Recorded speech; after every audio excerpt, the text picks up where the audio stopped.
لے کے آتی ہے۔ اسی طرح یہ جب جوڑوں میں دردیں ہوں اور اسپرین زیادہ کھائی جائے تو اس کے نتیجے میں بعض دفعہ دل کی تکلیف ہو جاتی ہے۔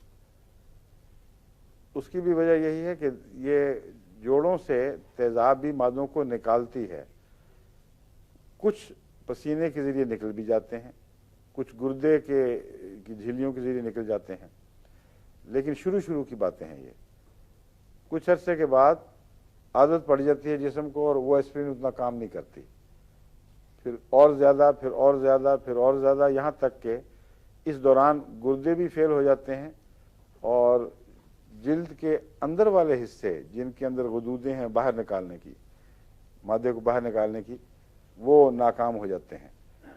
ایسے مریض کو پھر پسینہ آنا کم ہو جاتا ہے اور ایسپرین جتنی مرضی کھائیں جلد خشک رہے گی، اور پیشاب میں مادے نکالنے کا، گردوں میں جو مادہ نکالنے کی صلاحیت اللہ نے بخشی ہے وہ خراب ہو جاتی ہے۔ تو عادت کا مطلب یہ ہے کہ ایک چیز جو آج ایک اثر پیدا کر رہی ہے کل نہ کرے اور مزید چاہیے ہو، مزید چاہیے ہو، مزید۔ اور یہ جو بیماری ہے اس پہلو سے جہنم کے مشابہ ہے۔ جہنم بھی آگ ہے نا، تو حل میں مزید اس کی صفت اللہ نے بیان فرمائی ہے۔ تو ایسی دوائیں جو براہ راست بیماری کے نہیں بلکہ جراثیم مارنے والی ہوں، وہ بالآخر خطرناک ثابت ہوتی ہیں۔